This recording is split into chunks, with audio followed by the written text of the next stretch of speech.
की तुम्ही काहीतरी स्वतःसाठी, घरासाठी, कुटुंबासाठी किंवा समाजासाठी काहीतरी करणं गरजेचं आहे, जे आम्ही ट्रेनिंगमध्ये शिकवतो तुम्हाला.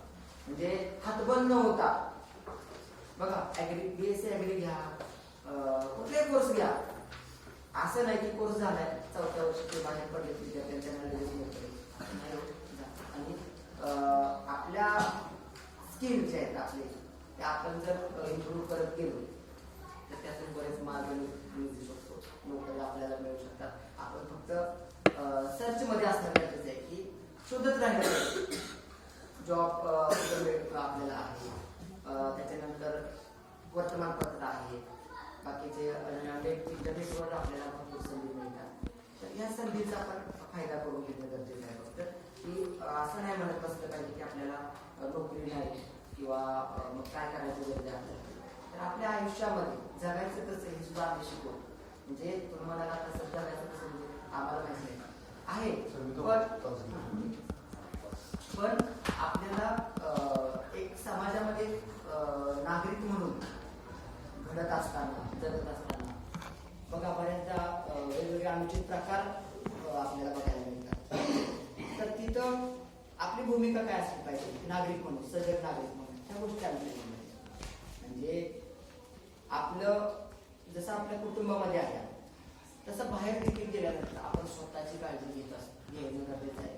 बाहेरच्या समाजातल्या पण काही घटकांची आपण काळजी घेणं गरजेचं, कारण आपली जबाबदार नागरिक आहे. तर या पद्धतीनं या कोर्सच्या संदर्भात माहिती आहे. ऑनलाईन फॉर्म भरायचे असतात, त्यावेळी कॉलेजमधून फॉर्म भरून देतो. तिथं खाली बघा संपर्क क्रमांक दिलेले, तुमच्याकडे आला असेल तिथं नंबर आहे, प्राचार्यांचा आहे, त्याच्यानंतर आमचे शिक्षकांचे आहे. तुम्हाला जर ऍडमिशन घ्यायचं असेल म्हणजे आता तुमची एक्झाम वगैरे आहे, एक्झाम झाल्यानंतर निकाल लागल्यानंतरची प्रोसेस आहे. साधारण जूनमध्ये फॉर्म भरायचे असतात, मेमध्ये पेपरला जाहिरात येते आणि मग तुम्हाला फॉर्म भरायचे ऑनलाईन.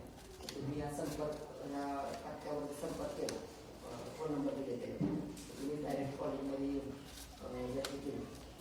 संपर्क साधला किंवा तिथं डायरेक्ट येऊन फॉर्म भरले तर तुमचे फॉर्म आपण सबमिट करू शकतो, ॲडमिशन तुम्हाला मिळू शकतो. आता मुळात तुम्हाला माहिती आहे आपली प्रवेश क्षमता आहे 40, एवढे काही ॲडमिशन होत नाही. त्यामुळे जो अर्ज भरेल, समजा तुम्ही अर्ज भरला तुम्हाला ॲडमिशन मात्र 100% मिळणार.